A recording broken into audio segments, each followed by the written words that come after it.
Welcome back students. Next video के साथ मैं पप्पू खान।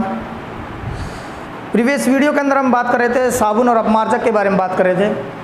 हमने साबुन के बारे में बता दिया था। साबुन क्या होते हैं? साबुन जो होते हैं उच्च वसीय अम्ल के जो सोडियम और पोटेशियम लवण होते हैं। उच्च वसीय अम्ल के क्या होते हैं? सोडियम पोटेशियम लवण होते हैं, जिन्हें हम क्या कहते हैं? साबुन कहते हैं। साबुन बनाने की जो प्रक्रिया है उसको हमने ये बताया था आपको कि साबुन बनाने की प्रक्रिया साबुनीकरण कहलाती है, सपोनिफिकेशन कहलाती है। साबुन का जो निर्माण होता है वसीय अम्ल प्लस सोडियम हाइड्रोक्साइड या पोटेशियम हाइड्रोक्साइड की अभिक्रिया से होता है।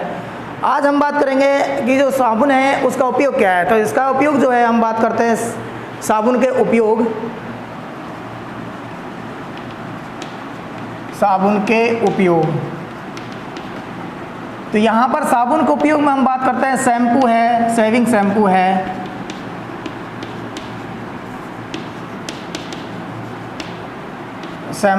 शेविंग शैम्पू निर्माण में। और अगर हम बात करते हैं आगे, शेविंग शैम्पू है, इसके अलावा हम बात करते हैं यहाँ पर जो क्रीम है, शेविंग क्रीम है,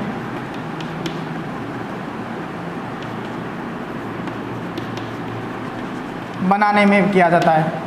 एक और बात है, यहाँ पर एक इम्पोर्टेंट नोट डालना है। साबुन को पारदर्शी बनाने के लिए इसमें एक विशेष प्रकार का पदार्थ मिलाया जाता है। कुछ साबुन होती है ना पारदर्शी होती है, ट्रांसपेरेंट होती है, तो वहाँ ग्लिसरीन मिलाया जाता है। साबुन को पारदर्शी बनाने के लिए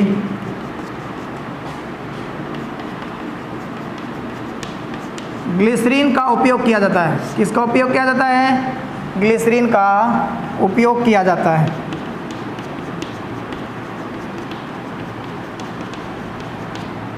ये बात है। अब हम बात करते हैं नेक्स्ट कि जो साबुन होती है ना वो मृदु जल के अंदर है, सॉफ्ट जल के अंदर या मीठा जल के अंदर तो क्या है? क्रिया करती है, कार्य करती है, सफाई का कार्य करती है। लेकिन कठोर जल के अंदर साबुन जो है कार्य नहीं करती। इसको बहुत इंपॉर्टेंट टॉपिक के रूप में हम पढ़ेंगे। तो ये चीज़ देखो,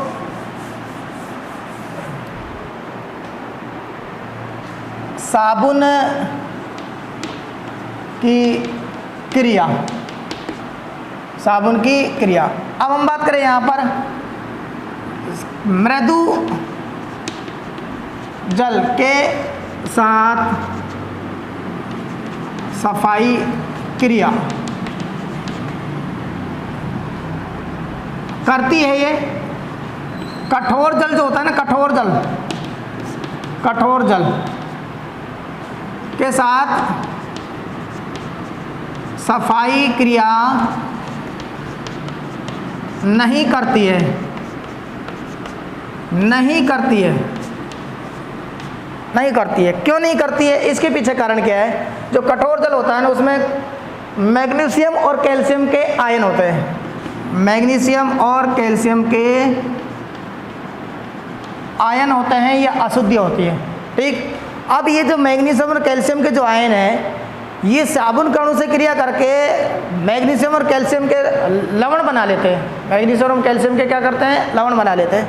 तो ये जब इनसे साबुन अभिक्रिया करती है तो क्या बना लेते हैं? ये साबुन से अभिक्रिया करके ये क्या बनाते हैं? मैग्नीशियम कैल्शियम के लवण। मैग्नीशियम और कैल्शियम के लवण ये कैसे होते हैं? अघुलनशील। कैसे होते हैं? अघुलनशील होते हैं। जब ये अघुलनशील हो गए तो सफाई कार्य नहीं होगा।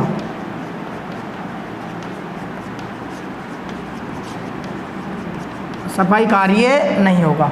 देखिएगा, साबुन जो होती है मृदु जल या सॉफ्ट जल के साथ तो अभिक्रिया करती है, सफाई कार्य करती है, लेकिन कठोर जल या खारे जल के साथ अभिक्रिया नहीं करती है, या खारे जल के साथ सफाई क्रिया नहीं करती है। कारण क्या है? खारे जल में क्या होता है? कठोर जल के अंदर क्या होता है?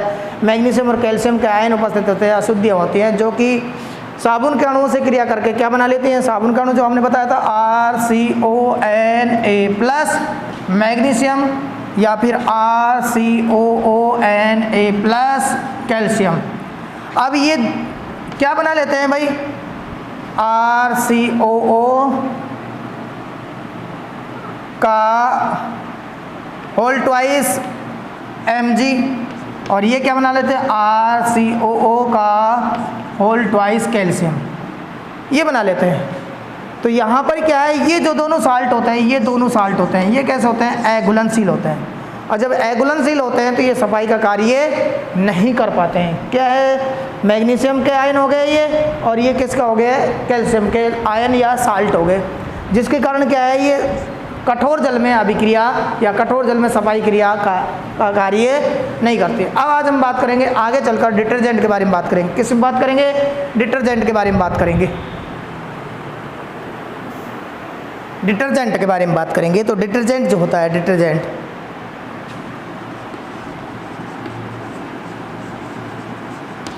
अपमार्जक। साबुन तो हमने ये बताया था उच्च वसीय अम्ल के सोडियम और पोटेशियम लवण होते हैं। यहाँ पर क्या होता है, ये एल्किल सल्फोनेट, ये क्या होते हैं, उच्च वसीय अम्ल के एल्किल सल्फोनेट लवण होते हैं। क्या होते हैं, एल्किल सोडियम एल्किल सल्फोनेट लवण होते हैं या सोडियम एल्किल बेंजिल सल्फोनेट लवण होते हैं। तो यहाँ पर ये जो ये बात करते हैं हम डिटर्जेंट होते हैं, ये क्या होते हैं, सोडियम एल्किल सल्फोनेट लवण, या तो ये होते हैं, या फिर हम बात करेंगे सोडियम एल्किल बेंजिल सल्फोनेट लवण। अब ये जो हमारे पास है, इसको हम कैसे रिप्रेजेंट करते हैं, RCOONA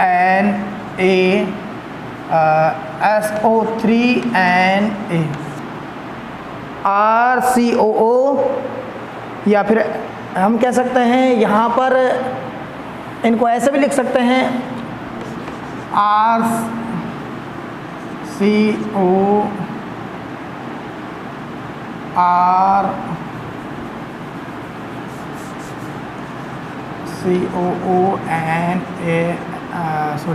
SO3NA ये, और यहाँ पर हम बात कर सकते हैं ROC6H5 SO3NA, ये लिख सकते हैं। ये तो हुआ हमारे पास एल्किल हो गया। यहाँ पर ये डबल बॉन्ड जी है ना, डबल बॉन्ड, इसको जी हम क्या लिख सकते हैं, ROSO3Na, और यहाँ पर क्या लिख सकते हैं हम, ROC6H5। ये जो है ना हमारे पास बेंजिल है, sulphonate sodium alkyl sulphonate sodium alkyl benzyl sulphonate sodium alkyl benzyl sulphonate. यहाँ पर देखिएगा सोडियम एल्किल सल्फोनेट ये लवण होते हैं हमारे पास। कि ये क्या है, हमारे पास डिटर्जेंट के बारे में आता है। किसके अंदर आता है, ये डिटर्जेंट आता है। अब खास बात ये है, ये साबुन जैसे होते हैं, सफाई का कार्य करते हैं, लेकिन इनका प्लस पॉइंट क्या है, इनका प्लस पॉइंट ये है, ये मृदु एवं कठोर दोनों प्रकार के जल में क्रिया करते हैं।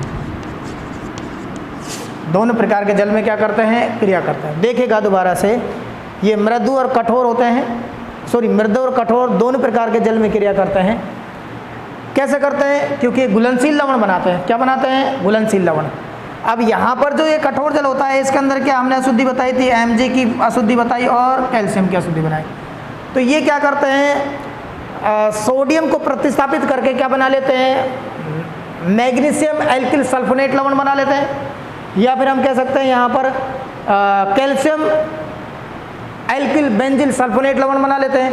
तो ये दोनों लवण जो होते हैं, दोनों के लवण होते हैं, इनके जो दोनों के लवण होते हैं, ये कैसे होते हैं, घुलनशील होते हैं। क्या होते हैं, घुलनशील होते हैं। और जब घुलनशील होते हैं तो ये साबुन की तरह जैसे नहीं कि सफाई का कार्य करते हैं, सफाई का कार्य करते हैं। थोड़ा सा टिपिकल है, फॉर्मूला ज़्यादा है इसके अंदर, मैं दोबारा से आपको रिपीट कर रहा हूँ। यहाँ पर ये देखिएगा दोबारा से,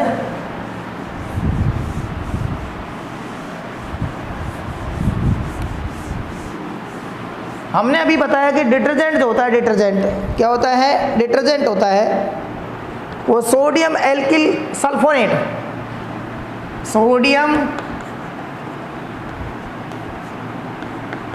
alkyl sulphonate, sodium alkyl sulphonate बोले तो ROSO3Na, ये माइनस और ये प्लस, ये हमारे पास क्या है, सोडियम एल्किल सल्फोनेट। और दूसरा हमारे पास क्या था, सोडियम एल्किल बेंजिल सल्फोनेट। यहाँ पर देखिएगा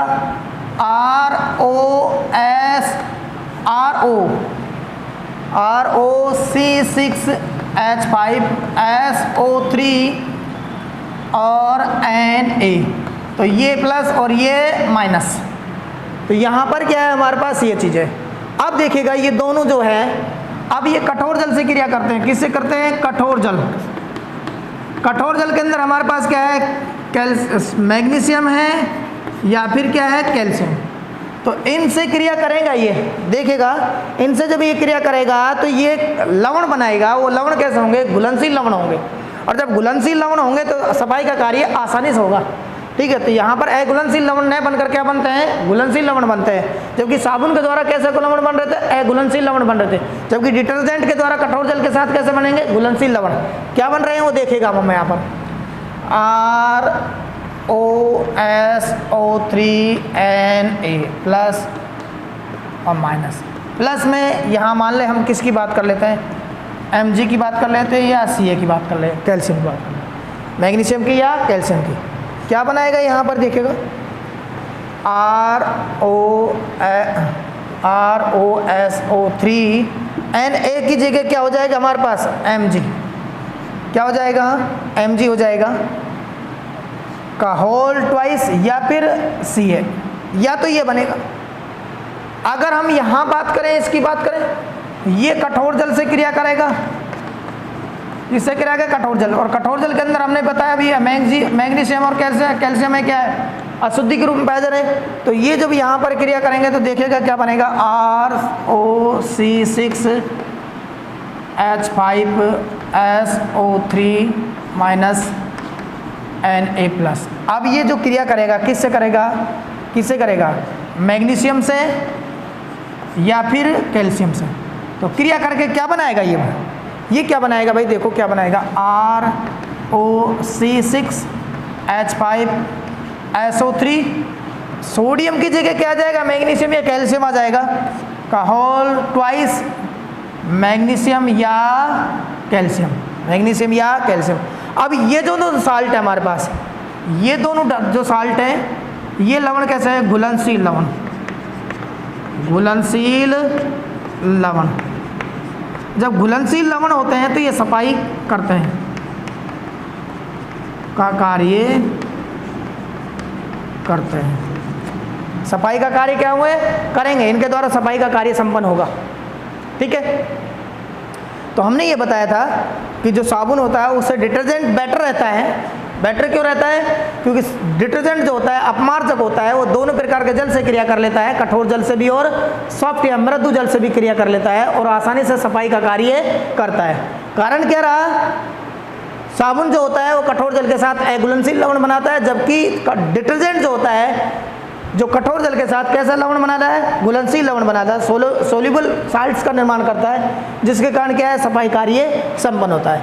अब हम बात करेंगे आगे चलकर कि भाई ये जो है अपमार्जकों से प्रदूषण के बारे में बात करेंगे, तो उसके बारे में हम इस प्रकार समझाते हैं आपको।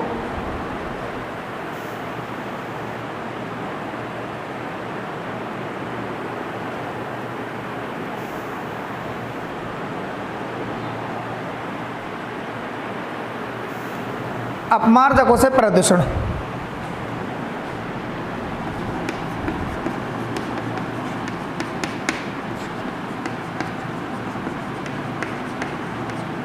अपमार्जकों से प्रदूषण के बारे में बात करते हैं। चूँकि ये जो अपमार्जक होते हैं कैसे होते हैं, संश्लेषित होते हैं। क्या होते हैं? संश्लेषित। संश्लेषित होते हैं तो इस कारण इनका जीवाणु द्वारा आसानी से अपघटन नहीं होता। जीवाणुओं द्वारा आसानी से अपघटन नहीं होता है। जीवाणुओं द्वारा आसानी से इनका क्या होता है? अपघटन नहीं होगा। अपघटन नहीं होगा तो ऐसे में इस समस्या से छुटकारा पाने के लिए इस समस्या का समाधान क्या है?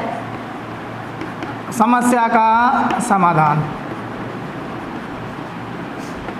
समस्या का समाधान ये है कि भाई हमने अभी बात की थी कि ये जो है उच्च वसीय अम्ल होते हैं, उच्च हाइड्रोकार्बन युक्त वसीय अम्ल होते हैं और उनके क्या होते हैं? Alkyl, sodium alkyl benzyl sulphonate लवण या फिर कह सकते हैं सोडियम एल्किल सल्फोनेट लवण होते हैं। तो यहाँ पर ये क्या है, अगर इनकी अपमार्जकों की जो श्रृंखला है, जो श्रृंखला होती है किस प्रकार की होती है? श्रृंखला दो प्रकार की होती है, एक तो शाखित और एक अशाखित। अगर यदि अपमार्जकों की लंबी शाखित श्रृंखला को कम शाखित कर दिया जावे तो इनका आसानी से अपघटन हो जाता है। आसानी से क्या हो जाता है? अपघटन हो जाता है। तो ऐसे में क्या है, अपमार्जकों की लंबी शाखित श्रृंखला होती है उनको कम शाखित किया जाता है। क्या किया जाता है? कम शाखित किया जाता है।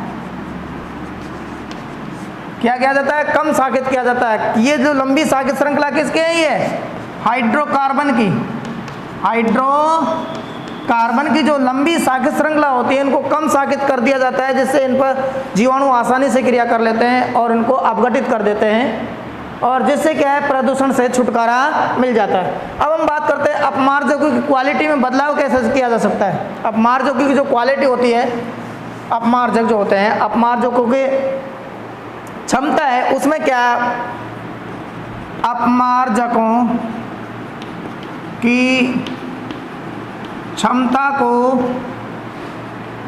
बढ़ाने के लिए, अपमार्जकों की क्षमता को बढ़ाने के लिए क्या किया जाता है? इनके अंदर अकार्बनिक फॉस्फेट है, सोडियम पर ऑक्सीबोरेट है, ये मिलाए जाते हैं। अकार्बनिक फॉस्फेट, सोडियम पर ऑक्सीबोरेट को मिलाया जाता है। को क्या मिलाया जाता है? इनको मिलाया जाता है। अपमार्जक की क्षमता है, गुणवत्ता है, उसको बढ़ाने के लिए क्या किया जाता है? सोडियम अकार्बनिक फॉस्फेट और सोडियम पर ऑक्सीबोरेट को मिलाया जाता है, जिससे क्या है? ये कम प्रदूषित होते हैं, कम प्रदूषण का कार्य करते हैं, अधिक क्षमता वाले होते हैं, यानी कि सफाई का कार्य अच्छे ढंग से करते हैं। तो इस प्रकार हमने यहाँ ये देखा भाई कि जो अपमार्जक होते हैं वो सोडियम साबुन से कई गुना बेहतर होते हैं, साबुन से अच्छे होते हैं। लेकिन इनकी समस्या क्या थी कि इनका क्या होता है? जीवाणु का अपघटन नहीं होता है। तो ऐसे में वर्तमान में ऐसे अपमार्जक बनाए जा रहे हैं, ऐसे डिटर्जेंट बनाए जा रहे हैं जिनमें हाइड्रोकार्बन श्रृंखला जो है वो हाइड्रोकार्बन श्रृंखला कैसी है? कम शाखित है, लंबी तो है लेकिन कैसी है? कम शाखित है, जिसके कारण इनका आसानी से जीवाणुविक अपघटन हो जाता है और इनके क्या होता है? प्रदूषण भी नहीं होता है। अब हम नेक्स्ट बात करेंगे मिसेल निर्माण और साबुन का सफाई क्रिया किस प्रकार होती है। मिसेल निर्माण और साबुन की शोधन प्रक्रिया। मिसेल निर्माण, पहले हम बात करते हैं मिसेल फॉर्मेशन की। मिसेल फॉर्मेशन से पहले हम बात कर लेते हैं साबुन का अणु। किसकी बात कर लेते हैं? साबुन का अणु। साबुन का अणु बोल सकते हैं। साबुन का अणु में हम बात कर सकते हैं sodium stearate. Sodium stearate, sodium stearate, sodium stearate. ये क्या है? एक साबुन का अणु है। किसका अणु है? ये साबुन का अणु है। इसको फॉर्मूला देखते हैं हम C17H35, C17H35 COONA, इसके रूप में लिखते हैं हम इसको।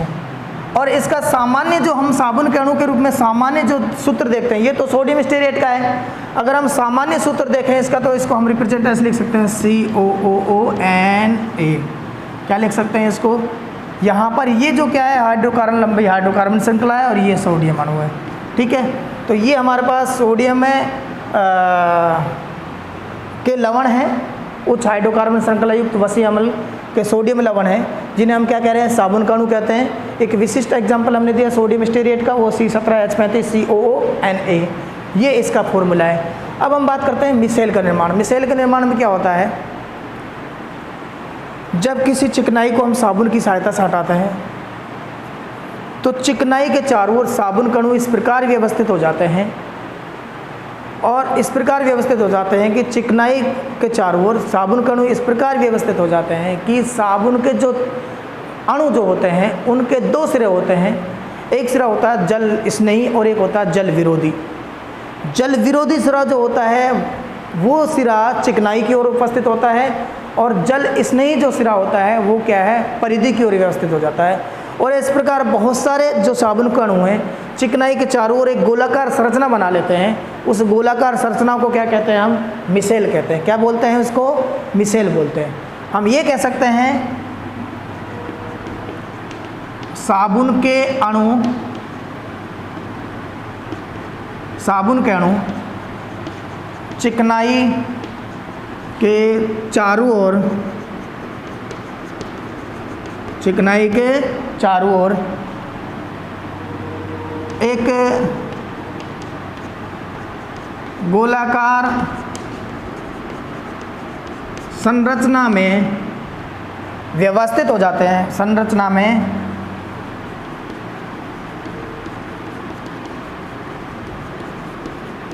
में व्यवस्थित हो जाते हैं, जिसे मिसेल कहते हैं। क्या कहते हैं? मिसेल।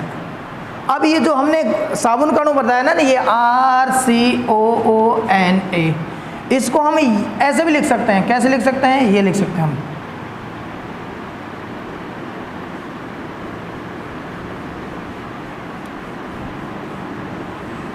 ये भी लिख सकते हैं। अब ये जो हमारे पास साबुन का अणु है, इसके अंदर ये देखते हैं, ये हमारे पास क्या है? Na+, ठीक है, और ये हमारे पास क्या है? R समूह। ये हमारे पास सिरा जो है वो है जल विरोधी, जल विरोधी, और ये जल स्नेही।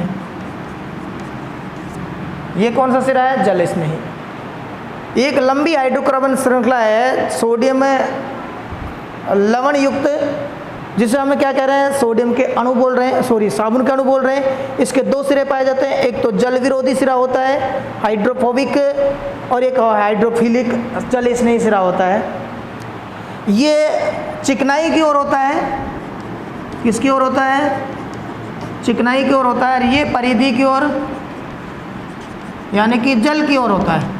अब ये जो साबुन के अणु है, कोई चिकनाई है हमारे पास, यहाँ पर चिकनाई है, मान लो ये चिकनाई है हमारे पास, ये क्या है? चिकनाई। अब इसके चारों ओर ये साबुन के जो अणु हैं एक गोलाकार संरचना में व्यवस्थित हो जाते हैं। व्यवस्था के दौरान क्या होता है?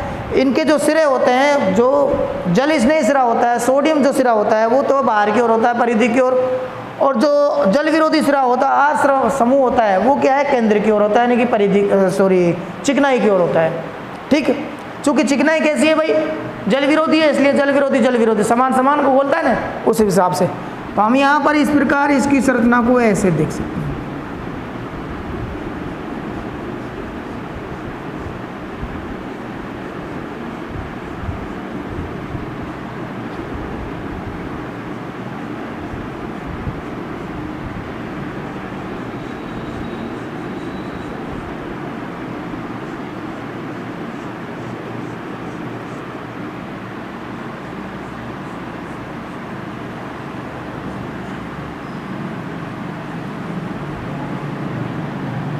इस प्रकार बहुत सारे अणु है ना,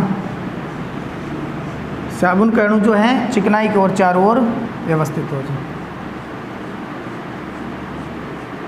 गोलाकार संरचना में बदल जाते हैं। किसमें बदल जाते हैं? गोलाकार संरचना में बदल जाते हैं।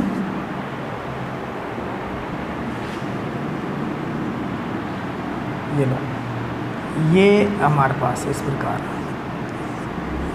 सोडियम, ये कौन सा सिरा है? सोडियम सिरा है। और इस प्रकार ये देखिए एक गोलाकार संरचना में तब्दील हो गई। ये किस में संरचना में तब्दील हो गए? गोलाकार संरचना में। अब यहाँ पर देखेगा, हम यहाँ देखते हैं तो